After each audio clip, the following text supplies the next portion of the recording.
Oi gente, hoje eu vou ensinar como fazer porta-treco.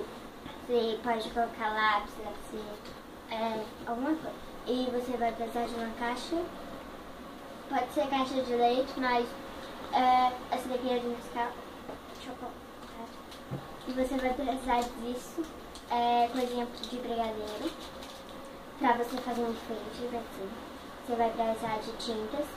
Pode ser tintas escolares, que são aquelas menores, de sua preferência. Então, você vai pegar a sua preferência. Eu peguei essas cores porque são minhas cores favoritas. E também você vai precisar de um pincel, uma tesoura, cola.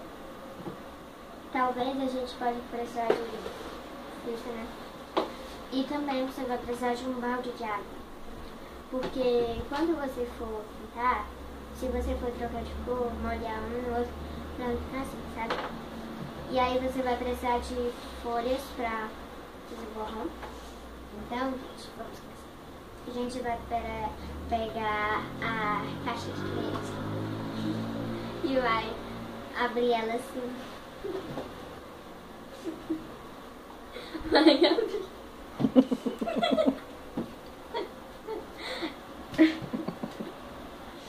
Vai abrir ela assim, ó. Não, sério. Você vai abrir assim, ó. Você vai puxar esse aqui pra descolar. Então você vai abrir abertura. Aí você vai cortar essa parte aqui com a tesoura, lógico. Pera, pronto.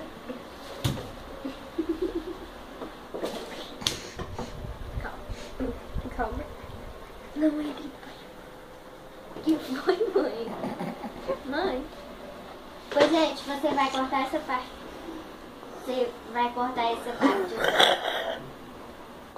Você vai cortar essa parte que já tá marcada.